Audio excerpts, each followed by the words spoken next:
Hello disc golfers, this is Matt Dollar, and I'm here today with the second half of round number 2 from Return of the Beast. So we're going to be on the back 9 of the Beast Temp course today. Josh Childs is leading the way at 19 under, Nick Rowton only 1 behind, and I'm at 10 under, and Matt Versola will round us out at 9 under par. So we'll start out here on hole number 10. I have the tee box, 875 foot par 5 with OB on the left and on the right, and also short of the green and beyond the green. Basically OB everywhere on this one. But there's not a lot of danger off the tee, so if you just throw one as far as you can off the tee, then generally you'll be in pretty good position to lay up and go for birdie, or try and challenge all the out of bounds and go for eagle. No one really got off a great shot here this time. Matt Versola and Nick Rowton both turned it over to the right, and that's definitely not where you want to be, but because it's not that long of a par 5, if they throw a good shot here, they'll give themselves a chance at birdie. Versola did not really throw a very good shot there. He went way left. But Nick is going to throw an excellent shot and challenge that bunker and the green, but he's going to come up just short of both and be safe with a pretty good spot to get up and down for birdie.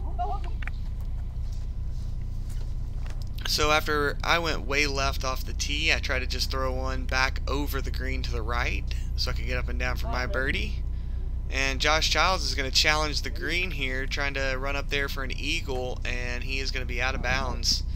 And since he never crossed the other side of the ball golf green, he'll be taking it back on this side. So I was barely safe laying up just in front of the right side of that green, and Josh was not, so he'll have to take his stroke penalty and chip up from there. Versola is not out of bounds there. It is only the cart path up here, not this little piece of old cart path that's hanging out. But Versola is still going to get knocked around a little bit, even though he was in bounds. He catches that roll away. This hole was pretty unfriendly to him both times. Nick will manage a birdie, and so will I. Josh will settle for the par, and Versola, I believe, is going to come down with a bogey there. And we'll roll on to hole number 11, 560 feet, a par 4. So Nick's birdie has taken him to 19 under par, and he and Josh are both tied at that score right now. So this hole right here is a lot of trouble in the wind. It's just not easy to throw it in bounds. The cart path is not out of bounds on this one, so it's not like you're throwing over out of bounds the whole way. You can dump over here to the right very short and then progress from there, or you can lay up down to the short tee / drop zone and progress from there. So this is the drop zone, also the short tee. And I'm going to not throw the best shot there, and I'm going to go out of bounds again. So after you go out of bounds from the drop zone, then you go to the drop zone 2, which is also the AM drop zone. And I don't believe we caught my upshot from there. It's actually just behind from where Versola threw right there. So Josh has thrown a very good shot here to give himself an easy chance at the birdie. And he will have that chance to pull away from Nick after Nick missed that putt. Versola is going to throw in a nice birdie putt there. And I'll be looking at a double bogey, double penalty 6.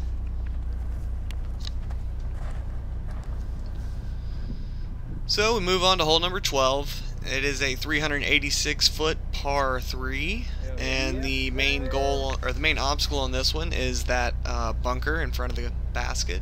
There's also another green, or a ball golf green, and another bunker back behind the basket, but mainly it's just the front bunker that's really in play. A lot of guys are trying to go with the forehand here, except Josh Childs. He trusts the backhand in situations like this. Nick throws a very good looking shot there. I thought it was a little right out of his hand, but it worked out very nicely. I go fluid enforcer, and I just hung it out a little bit to the left, but it takes a pretty nice skip, and it's going to give me a birdie putt. So Nick's drive was actually a little deeper than it looked off the tee. And he's going to have to settle for a par on this one. And And I will also get the par here. Nick's allowed to make a little bit of a putt there. And Josh Childs will knock in his birdie putt. And Matt Versola is just absolutely parked. Great tee shot from Matt. So Matt and Josh go back-to-back birdies on back-to-back holes, and it is hole number 13 now, the hardest hole in the course. 600 feet, par 4, uphill, turns to the right.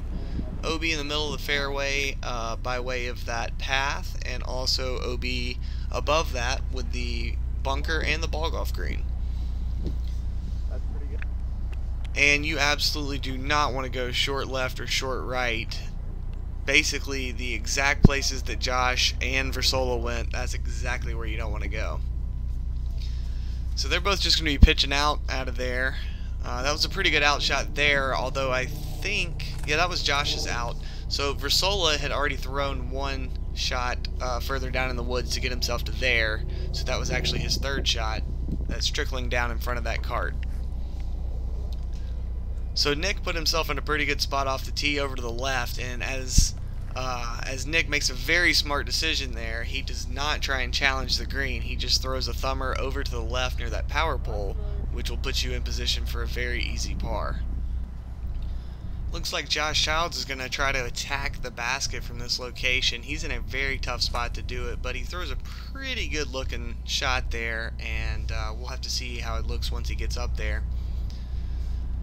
Versola has played himself over to the left side, but he didn't get far enough left, and now he's trying to take one up this little secret gap. And it may give him a look, it may not. My second shot came in early on the right side, so I just have to kind of pitch one around there and hope to get a look at the par. Did not throw a very good shot though, and I'm still going to have some work to do. Josh kind of chipped his up, and Nick lays his up for the par. Everyone else is scrambling for a little worse than par here. So Josh in a big situation here, hoping to make this putt, and he misses just a little high, catches a wind gust, and that is a bad spot because now he has a tailwind and he's not able to make that putt. So Josh is going to take a triple bogey here, and Matt Versola is going to join him with that triple bogey. Nick will grab the only par.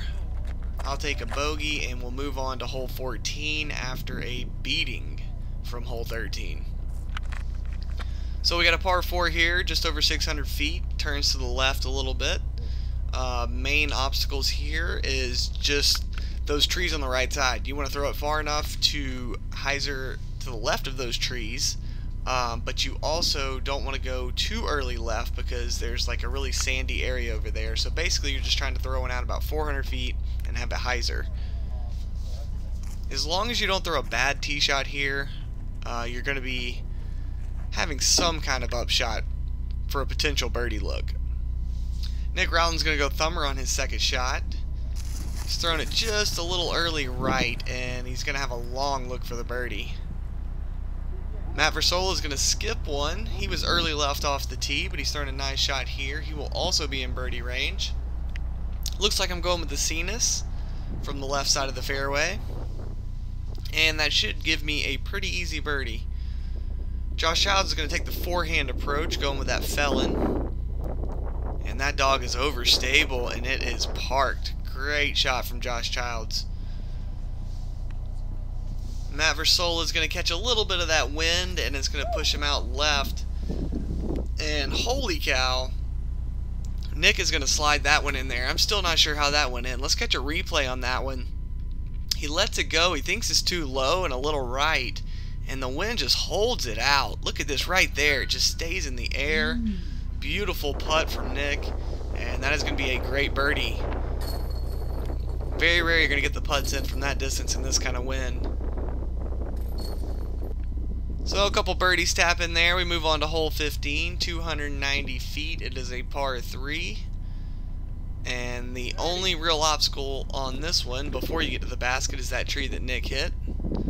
That tree's pretty big though, and it's got claws. I'm going to hit it right there with the backhand. I was going with the Moonshine Spark off the tee here. Might should have clubbed up a little bit. That dog is really overstable.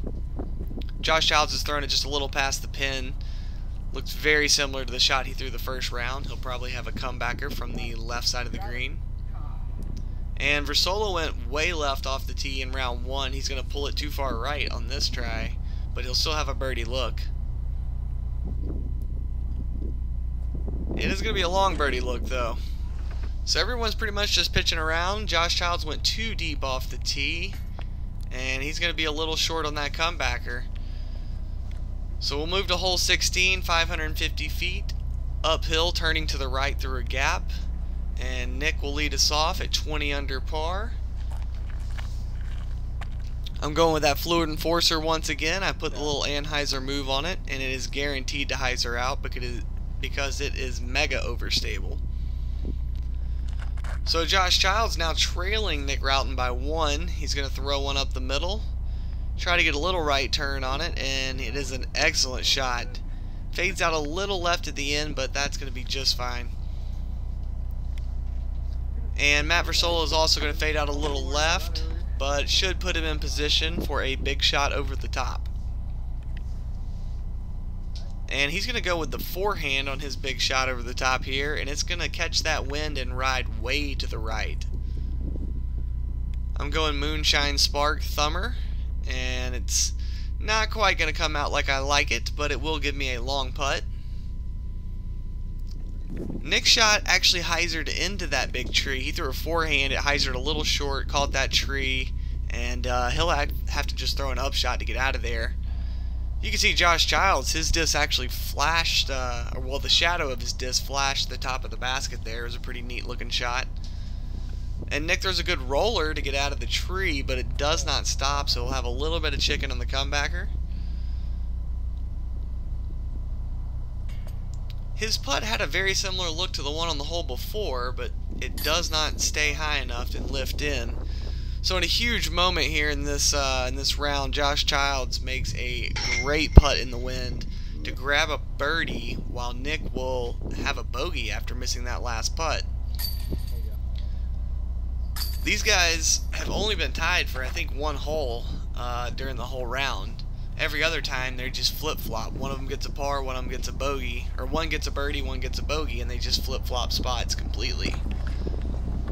So we're now on to the big monster, 1,000-foot uphill par 5, very uphill, and into a headwind all day. Head cross right now. And this hole just kicked everybody's butt. I mean, look what Versola's disc is doing over there. That is insane what the wind did to his frisbee. So now we got Nick Rowton. He's going to take something mega overstable and pump a little anhyzer on it with a forehand, knowing it's going to come out, and he'll place himself right in the middle of the fairway. Great shot from Nick. So Matty V is way back here on the right, and now he is going to throw one back across the fairway onto the left side. Doesn't really advance as far forward as he would have liked, and he is making this hole play extremely long right now. Nick threw a good shot up to the right side of the fairway. Should give him a long approach to get up there and putt for birdie. Josh Childs throws this uphill shot here into the headwind. So strong that it blows his hat off. Pretty gnarly looking shot there. So you do have to worry about the green, the ball golf green. Once you get up here, you can see the ball golf flag waving right there. Versola's going to come up short of that green. And I'm going to go Fluid Enforcer from the middle of the fairway. We missed my second shot. It must have been a Sheriff because I see the Sheriff sitting there. And this is going to come up just left of the green. The ball golf green, that is. So if you don't think you can make it all the way to the pin, you kind of want to go left or right of the ball golf green because it's definitely in the way, and it's in that range where you could come up a little short and go OB. Whereas if you do go over the ball golf green, there's a path, the cart path, that plays like a creek just beyond it. So it's between the ball golf green and the basket, as you can see here now, and it makes for a very tough up and down, and it's very easy to get out of bounds here. And for the third hole in a row, we see Nick's putt try to lift, but it's just dead center cage the last two. Josh will not be able to capitalize on his birdie look. And I'm sure the scoring spread on this hole was incredible for round 2 because this hole was playing like a par 6, par 6.5. I got a putt for the par, Cenas is going to lift in the wind. I'm not going to be happy about that one. Versola and myself will both tap out for bogey, and Josh and Nick will both grab a par. And we will move on to hole 18, the last hole of the second round, 620 foot, par 4. And Josh has faded a little left there, but he didn't quite get into the wood, so he should have a second shot. Nick throws a pretty good one there. He's also a little left, but once again, unless you get way off the fairway, there's not a huge penalty on this one. It's really more about the second shot, just landing near the basket without going in the bunker that is out of bounds. So no one's going to throw the best looking drive of the round, that's for sure. This is the end of a very long day of golf. 2 rounds of par 72, throwing as hard as you can in the blistering wind all day. So everyone's running out a little bit of gas here. Josh Childs throws an excellent upshot though, almost goes in that bunker but lays it up there perfectly. Pretty sure we didn't get my second, third, or fourth shot. I was moving super fast here at the end trying to get back and work on some TD duties since we were finishing up and other groups had already finished. Matt Versola puts one in there, and now Nick for the birdie, and Josh will also have himself a look at the birdie. Versola and myself will grab pars, I do believe, and that will conclude our second round action. Josh Childs is going to finish the day at 21 under par. Nick Rowton will be very consistent, knocking out 2 10-unders. I manage a 1 under here, and Matty V is going to shoot 1 over. But thank you guys for watching round 2, and make sure to come back for the final round at the actual permanent Bowden Disc Golf course. And we'll have the drone flyovers by Tyler Crowley. And thanks to Will Peterson for filming, and thanks to all our wonderful sponsors. Thank you guys for watching, and please check back for more.